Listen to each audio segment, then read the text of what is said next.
recovery, healing, transformation, redemption, whatever terminology you use, there is a complexity to it. This isn't just about stopping a behavior. If it was, people would have done it years ago. The thing that keeps us going back to it is not understanding what's driving the behavior or what the root causes are. It's kind of like mowing your lawn thinking you're going to get rid of the weeds. It doesn't work. Once you cut your lawn, it looks good because anything green and short looks good. But in time, the roots will come back and bring their friends. It's going to get worse. It's not going to get better until you develop a strategy to go after the roots.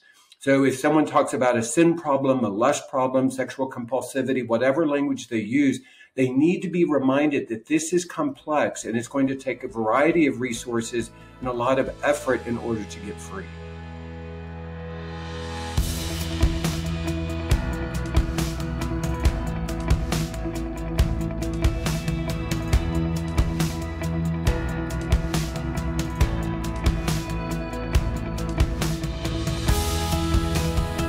Welcome to the Faithful and True podcast. Today we have part one of a two-part series featuring Dr. Greg Miller, our Director of Workshops here at Faithful and True.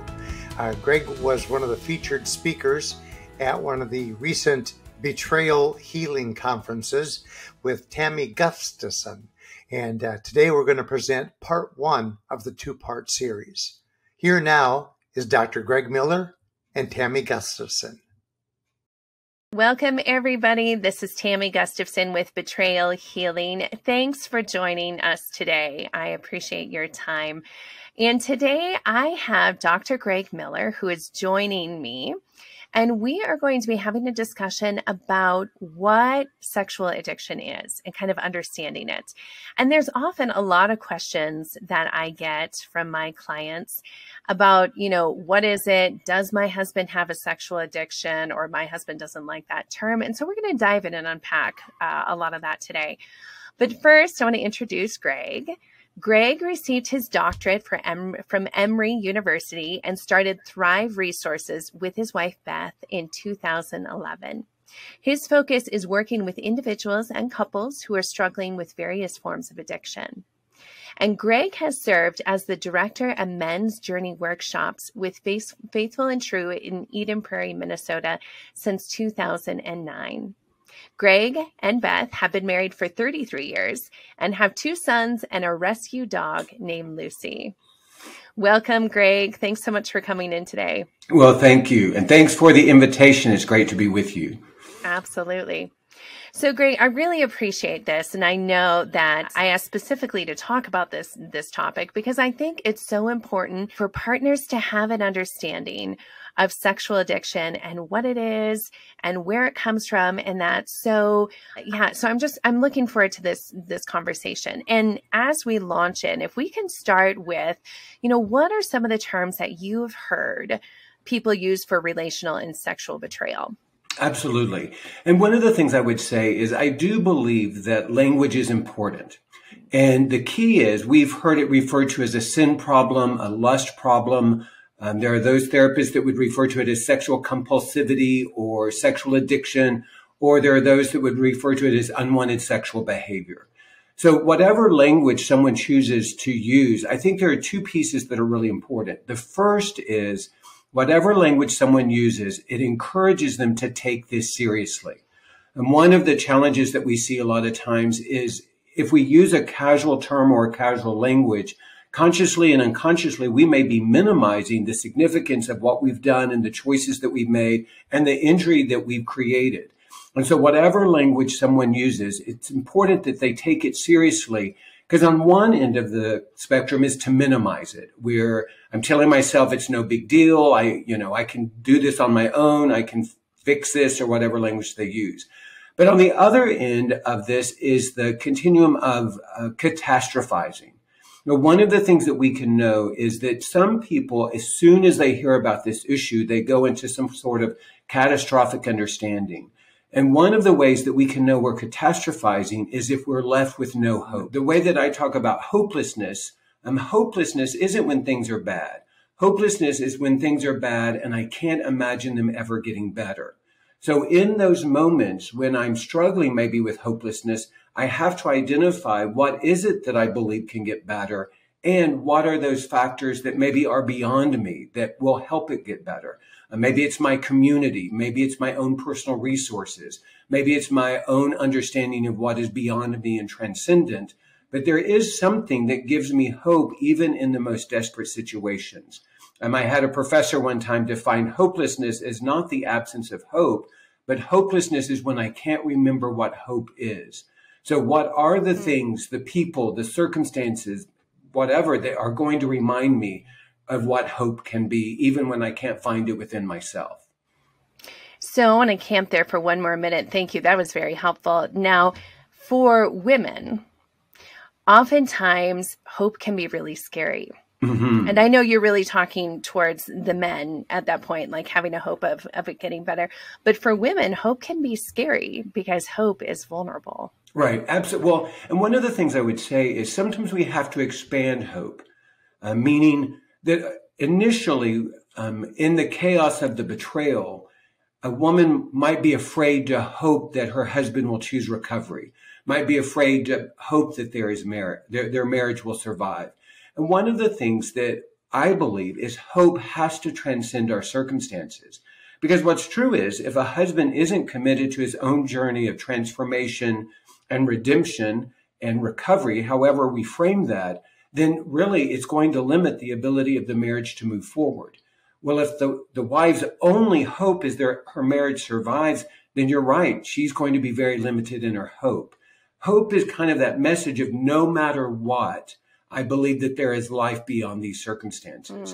And so that's the kind of hope that I'm talking about. Yes, we want hope for our marriage. We want hope for our spouse. And yet sometimes, given the choices that they continue to make, we recognize that hope has to transcend those circumstances. Oh, that's so well put. I appreciate that.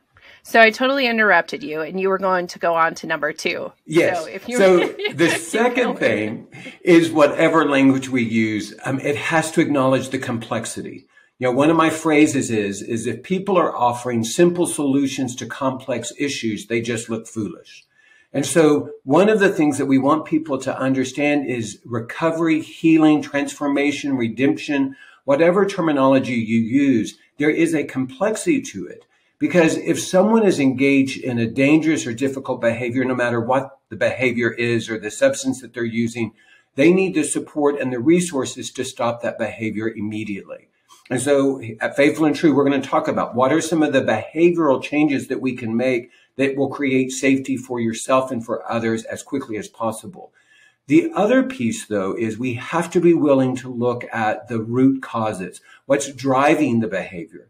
I'm going to talk in a little bit about some of the principles that we teach around addiction. But one of the things to understand is that this isn't just about stopping a behavior. If it was, people would have done it years ago. The thing that keeps us going back to it is not understanding what's driving the behavior or what the root causes are. You know, one of the images that I use is if this is just about stopping the behavior, it's kind of like mowing your lawn thinking you're going to get rid of the weeds.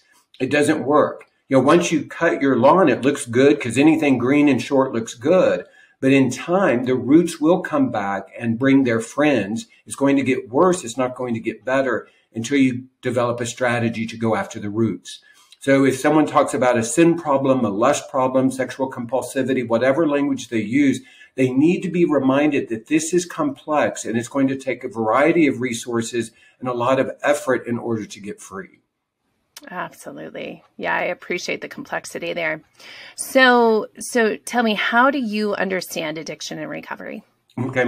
So the way that I talk about addiction occurs anytime we're trying to meet a legitimate need in an illegitimate way in a repetitive pattern. So there is some sort of legitimate need, and through my circumstances, through my experiences, I begin to believe that either this behavior or this substance is going to meet that legitimate need in a legitimate way. And what we know is that pattern of returning is part of what creates the chaos. And one of the sayings of AA, it's not that we couldn't stop, it's that we couldn't stay stopped. And so we work with a lot of men that can go through a month, 2 months, 3 months of sobriety, and it appears as if everything is okay, but then it returns. So it's understanding it's not just meeting a legitimate need in an illegitimate way in a one-time circumstance. We can look back over our lives and see that there's a repetitive pattern of that attempt. And then recover. Oh, go ahead. So, Greg, unpack a little bit or give some examples of a legitimate need, of what that is in an illegitimate way. I think we got that, the sexual acting out piece. Mm-hmm. But unpack that a little bit. And I also just want to give a caveat. So for women listening, like, it's important to understand this. I know we're talking about your husband's issue and whatnot, but it's important to understand it so that you have a foundation. Because I don't know how many times I've talked to wives where they see this pattern keep going. And they're like, but it seems like he stopped and then he was doing better and then he was leaning in and then I leaned in and then this started again. And it's so hurtful.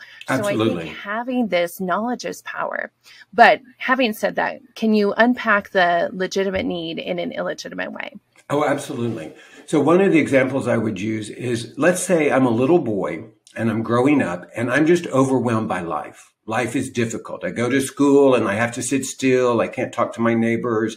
I have to do homework. And then I go to the playground and I don't know if I'm going to be included on the team. And then I go to the cafeteria. I don't know if I have a place to sit at a table. And then maybe I come home and there's conflict, and maybe it's the yelling and screaming conflict, or maybe it's the quiet, icy conflict. But either way, I go to bed at night and I'm just overwhelmed. And then what I discover is if I just hold my penis, I start to have a sense of well-being, not because there's anything wrong with me, not because I'm a pervert, but because of the neurochemistry of sexuality and the way that God created us. There is a neurochemical that is released when I'm touched by myself or someone else touches me that just creates this sense of well-being. And then I discovered that if I stroke my penis, I get an erection. And then if I'm gone through puberty, I'm able to have an orgasm. And that physiological experience significantly changes my neurochemistry. And so what happens is, without even realizing it, as a little boy, I'm starting to use masturbation as my anxiety medication or my depression medication or my sleep aid. And because I'm trying to figure it out all on my own, I don't have the support that I need to understand that really I need support to know how to navigate anxiety, or maybe I need some help to talk to someone about my depression. But because masturbation and sexuality is such a powerful experience, then I begin to use it in this coping strategy. So suddenly it's no longer about masturbation. It's now about my anxiety. So the next time I feel anxious, maybe even in an unconscious way, I gravitate towards some sort of sexual release. If I'm a little boy and I'm exposed to pornography and I combine that with masturbation, then maybe it can begin to try to rescue me from my insecurities, my loneliness. And again, I'm not doing this in a conscious way, but it's kind of the development that is occurring as these things come together and I'm trying to figure out life by myself. So the legitimate need is to deal with my anxiety. You know, one of the things that I often talk about to men is many of them are trying to ejaculate the emotions that they don't want to feel. So when they feel anxious, they use masturbation to ejaculate their anxiety. When they feel depressed, they don't want to feel depressed. They don't know, or they don't have a strategy to healthily deal with their depression. So this becomes their strategy. Okay. So again, I interrupted. So keep going. So we're talking about the understanding of addiction and recovery. Thank you for unpacking that. Yeah. So first we got to identify in recovery, what is the legitimate need? So maybe the legitimate need is to get some support around my anxiety. If I'm insecure and I'm using my sexual acting out to try to rescue me from my insecurity, then maybe what I need is to some help, some support so that I can develop in a greater sense of self that's not based upon other people's acceptance or my behaviors, but really established an identity of who I am. For people of faith, it can come from kind of celebrating the goodness of who God has created me to be. And for those that faith may not be an important part of their story, it may simply be developing a stronger sense of self that comes from the goodness of their uniqueness. But I got to get in there and figure out, how have I been using my sexual behavior? You know, one of the things that we teach, and I'll talk about this in a moment, but sex addiction is not about sex. It's about how I've been using sex. And that's why it creates the chaos. You know, in a lot of marriages, some women will say, I don't know why he was acting out sexually. I was available to him. We seem to have a good sex life. But the reality, it's not about that. It's about these other things that he learned in childhood that he's trying to get these needs met. Yeah, that makes sense. So what are some reasons that you think people resist using the term sexual addiction? I think there are two things when it comes to the idea of addiction. The first one is there are those people who have heard the term addiction used as an excuse for their behavior. You know, I'm an addict. I can't help it. If you're familiar with the 12 steps, the first step is I admit my powerlessness. So if someone misinterprets that, they may say, well, I'm powerless over my addiction. I can't change. And it's almost like a surrender to it. What I believe is, yes, we are powerless in our addiction, but we are powerful in our recovery. One of the images I use is the Death Star. I don't know if you're a Star Wars fan, but back in the 70s, when the first one came out, there was this huge machine called the Death Star. And the Death Star was created to destroy planets. That was its purpose. Well, there's a scene where the Millennium Falcon, one of the spaceships, is coming out of hyperspace, gets too close to the Death Star, and the Death Star tractor beam just pulls it in. Well, to me, addiction is the Death Star. And if you get too close to the Death Star, the power of the tractor beam just pulls you in. Part of the strategy of recovery is staying away from the Death Star, creating those boundaries, those parameters that actually create safety. But the truth is, I am powerful in my own journey if I am strategic and don't go near the Death Star. You know, one of the things that we talk about is the idea of the fog of lust, where once we get in the zone of the addiction, we do lose some power over our steering, our capacity to drive away, but that is never an excuse for our behavior.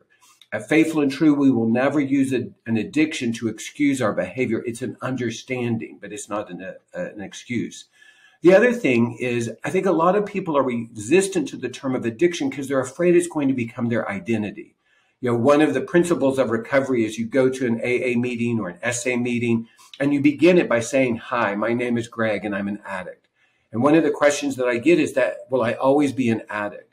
And so I want men to understand specifically, it's part of their story, and it's not all of their story. It's part of the truth, but it's not all of the truth, and it's never their identity. It's never who they are. And we want men to understand, if I can recognize the power of addiction in my life and see the truth of that, then I can see the truth of who I am, which actually will lead to freedom. You know, and I think for wives, it can be a hard pill to swallow if your husband gets to the place of saying, I am a sex addict.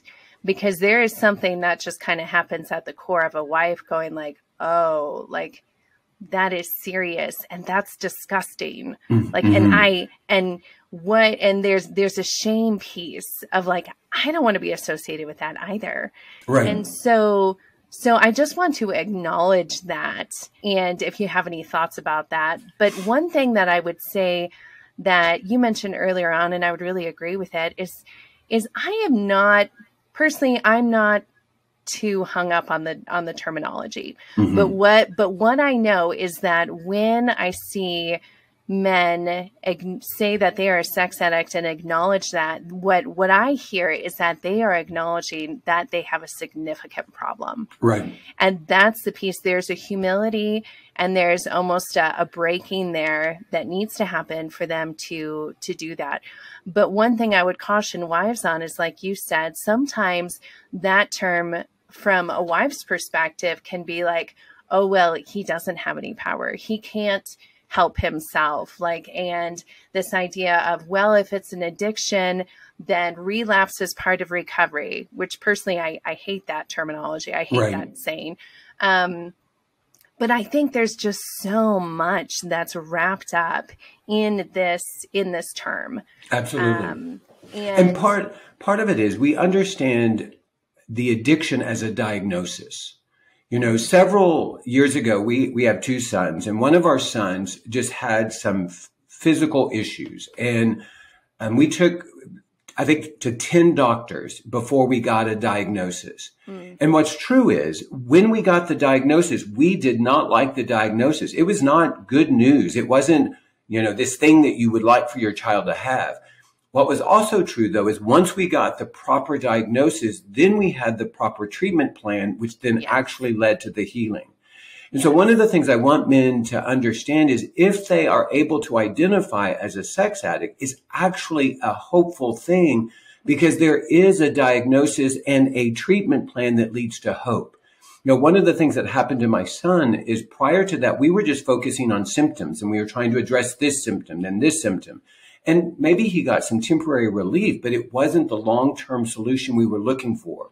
And so for those men or wives who feel like this is kind of a hopeless situation and that the worst thing in the world is to be diagnosed as a sex addict, I actually want them to understand that there is hope. If you have the proper diagnosis, there is a treatment plan that does lead to freedom. And that's one of the things that we teach and believe. I also want to acknowledge what you said about the shame piece, that the idea of the shame that there goes along with being a sex addict can be huge, not just for the husband, but also for the wife. And one of the things I would say, though, is sometimes it's helpful to remind ourselves, given our circumstances, given our early experiences, this in some way was something, it's kind of like the Death Star found my husband. And one of the principles that we teach is early on, sex addiction chooses us. And then at some point, we choose it back. At some point, we were first exposed to something. And as a little boy, we did not have the capacity to navigate that. And so one of the things that we want to recognize is early on, sex addiction chose me. It came into my life. It was that first time I was exposed to that website or that magazine or the first time we experimented as children. But something came into my universe. It started pulling me in. And so we want to have grace with that part of us, that younger part of us that was exposed to something sexual. And we need to take responsibility for all the ways I've chosen it back. I need to take responsibility for the fact that I've used it as a way to medicate my anxiety or to medicate my insecurities or my fears or my loneliness. And one of the principles that we teach is all fantasies are a rescue fantasy. If I'm fantasizing, I want to be rescued from something and I want to be rescued to something. So I need to understand what I want to be rescued from and what I want to be rescued to. And this is one of those similarities. This is one of those places of commonness that husbands and wives can understand, because everybody has fantasies and everybody at times want to be rescued from something. And then we want to be rescued to something.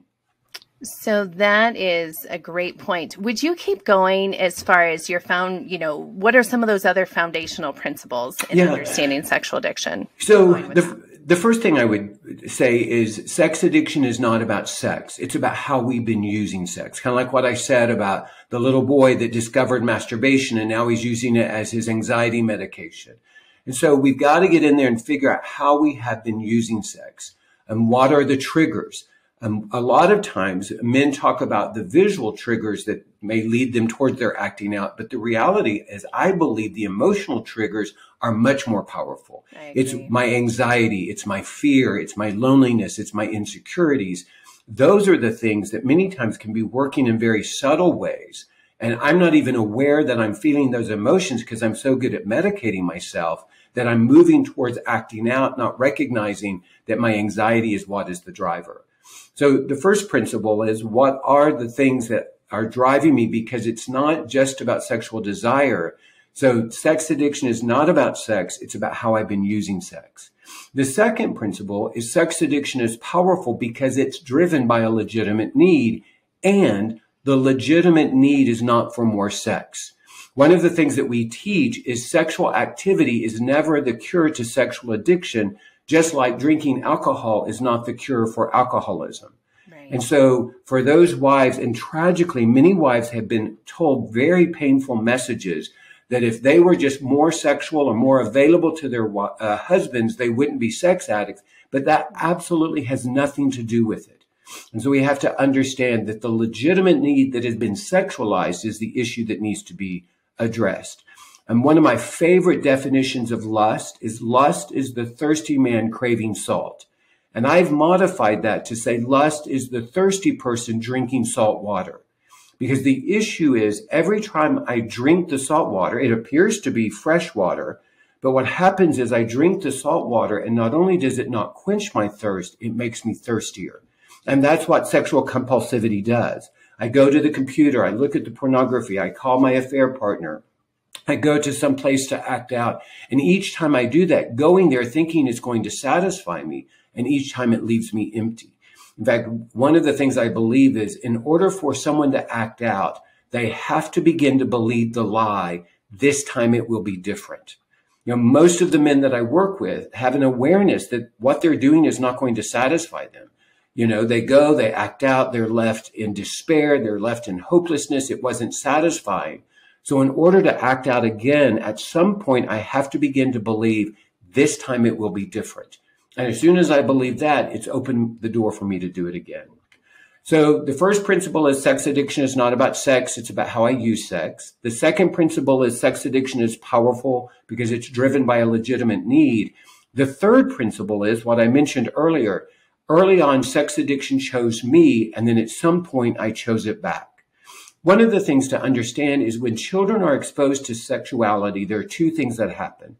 The first thing is children become curious. It's part of who God created us to be. Curiosity is actually a very good thing. Curiosity is what sends us out to explore and to pursue that which we don't understand. And so curiosity is a natural reaction. If you show kids bugs, they become curious about bugs. If you show them the stars, they become curious about astronomy. And if a child is exposed to something sexual, they become curious about sexuality. One of the mistakes a lot of people make is I've heard men say, well, early on, I had an early sex drive. You didn't have a sex drive as a child. You were exposed to something sexual and you became curious. Curiosity is one of the drives of sexuality. The other thing, though, that happens is when children are exposed to something sexual, it develops shame. They begin to believe that there's something wrong with them because of the curiosity. The original shame message is there's something wrong with me. And then we ask the question, what's wrong with me? And how we answer that becomes the kind of uniqueness of our own shame message. But when a child is exposed to something that is beyond their comprehension, they know intuitively they're not ready for it. And so they have this thought, something's off with this. I'm not ready for this. Something's off. And what they're left with is, well, what's off is me. There's something wrong with me. Well, what happens is when you combine curiosity with shame, it becomes this force of this is something I desire, but this is something I fear. And when we desire something and fear something, it creates chaos. Shame is what sends us into hiding that actually gives it more power. So part of the reality is when sex came into my life as a child, it created so much chaos and disruption. And what I often tell parents, it's not that the child was exposed to something sexual. It was that they were alone and they tried to figure it out by themselves. Now, I'm sure you get the question all the time, how do we protect our children? But the reality is at this point, our children are going to be exposed to something sexual, either through the media or through experimentation. The key is that we have conversations with them in such a way and that we are a safe presence so that when that happens, they are not alone in it. So the third principle is early on sex addiction chooses me, and the rest of it is, and then I choose it back. And that's what creates so much chaos and disruption as an adult. Thank you for joining us today on the Faithful and True podcast. This has been part one of a two-part series with Dr. Greg Miller and Tammy Gustafson from the Betrayal Healing Conference. We hope that today's message has been helpful to you, and we look forward to bringing you part two in the next couple of weeks.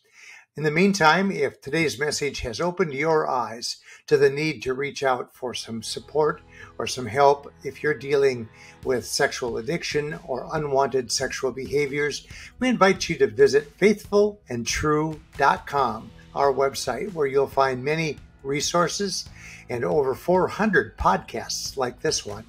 We also want to invite you to take a look at our Men's Journey Workshop information. There's a whole page on it, and there's even a podcast dedicated to the most frequently asked questions that men have about the Men's Journey Workshop. We also offer the Women's Workshop and the Couples Journey Workshop. So we invite you to take a look at all of those resources at faithfulandtrue.com. In the meantime, we hope that this coming week for you will be a week that's filled with many blessings and great vision.